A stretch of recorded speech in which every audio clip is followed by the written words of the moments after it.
By the time my father slid that notarized contract across the Thanksgiving table, I realized this dinner had never been about gratitude.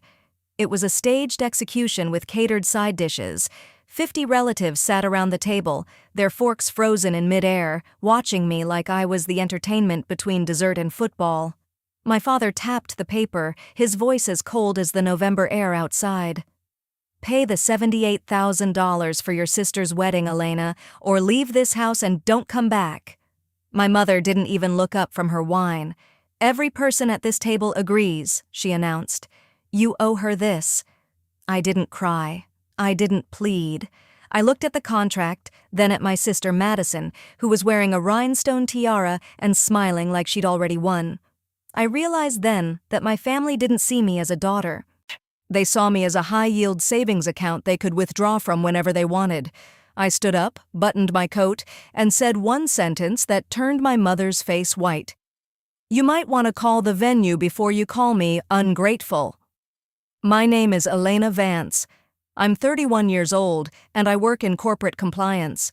My job is to identify fraud, manage risk, and ensure that people follow the rules. I spent my entire career looking for red flags in billion-dollar companies, never realizing that the biggest fraud risk in my life was sitting across from me at every Sunday dinner. To understand why my father thought he could demand $78,000 over turkey, you have to understand the Vance family hierarchy. There was Madison, the golden child, whose life was a series of expensive, photogenic moments funded by everyone else. And then there was me, the reliable one. The one who got the scholarships, the one who worked 60-hour weeks, the one who never asked for a dime. In their minds, my discipline wasn't a virtue. It was a communal asset. "Elena, don't be dramatic," Madison laughed, leaning back in her chair. The chandelier caught the light in her tiara. "You review expense exposure all day.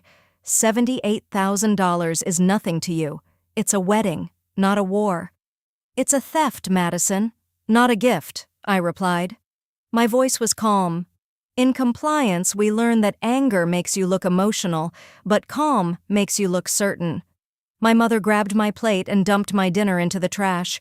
The sound of the porcelain hitting the bin echoed through the silent room. "Freeloaders don't eat here," she snapped. My father reached over the counter, picked up my car keys, then tucked them into his pocket. "The car stays until you decide to do the right thing." The room stayed frozen. Uncles, aunts, cousins, people I had known my whole life, just watched. This was a public trial, and I had already been found guilty. "Give me my keys," I said. "Sign the contract," my father countered. This was the moment.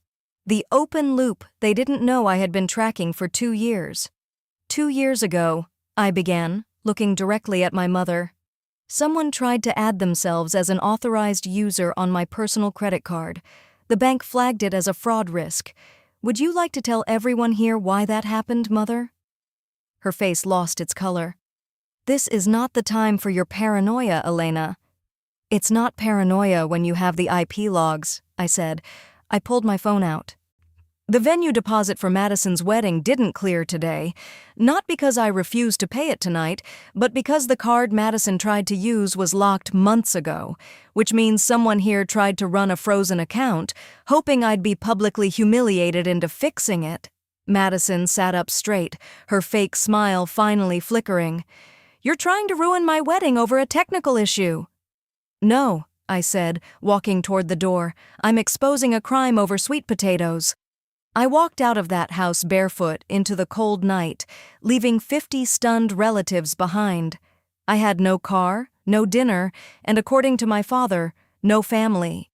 But for the first time in 31 years, I had my bank account and my soul back.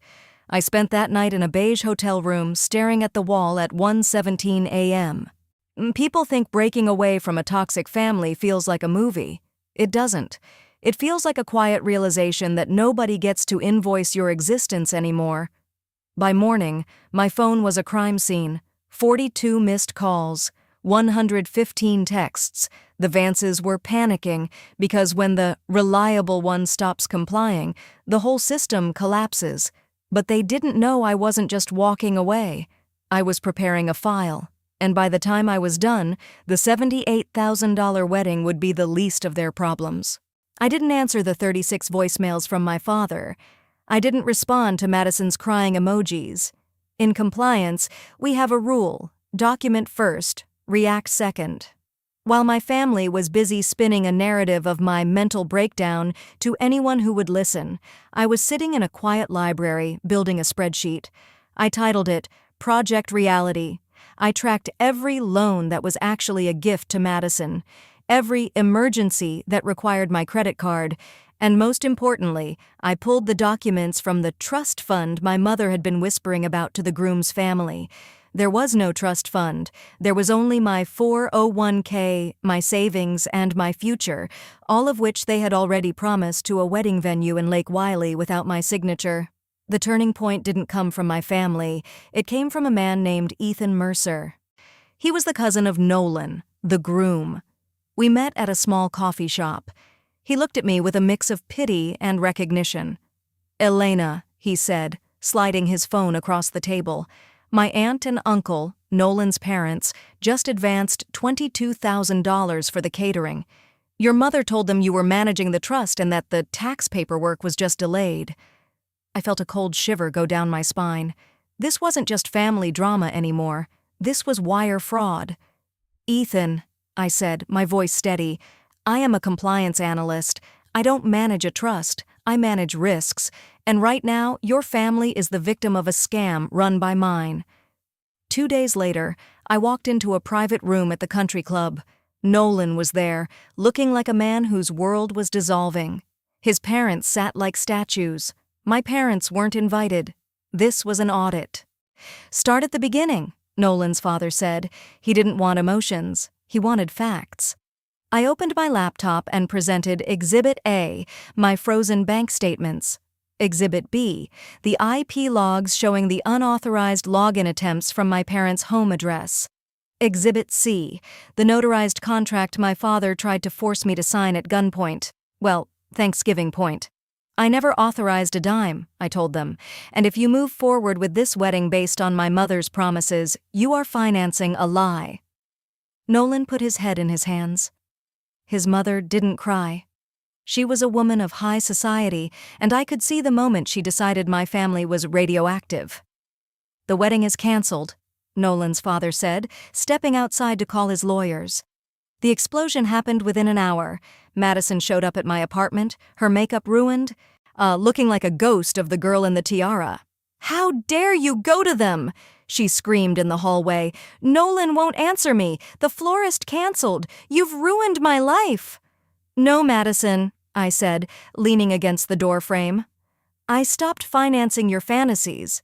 There's a difference." "They told me you'd always come through," she sobbed. "That was the Vance family creed, wasn't it?" I replied. "Avery absorbs it. Avery fixes it. Avery pays. Well, Avery is dead. My name is Elena, and I'm done." By the end of the week, the damage was totaled: $112,000 in sunk costs, legal penalties, and non-refundable deposits. My father had to sell his classic Mustang to cover the debt to Nolan's family. My mother was forced to cancel her country club membership, the very place where her lies were finally dismantled.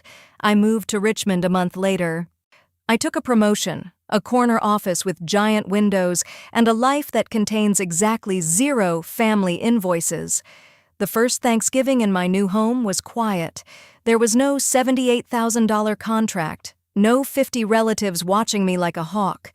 Just me, a few real friends, and a turkey that I actually got to eat.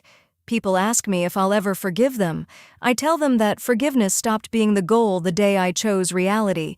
Because in a toxic family, they don't call you cruel because you did something wrong. They call you cruel because they can no longer use you, and if that's the price of freedom, I'll pay it every single time. If you were in my place, would you have protected your family's reputation, or would you have burned it all down for the truth? Let me know in the comments. And if you've ever been the reliable one who finally said, "No, I want to hear your story." Don't forget to subscribe, because the truth is always more interesting than the lie.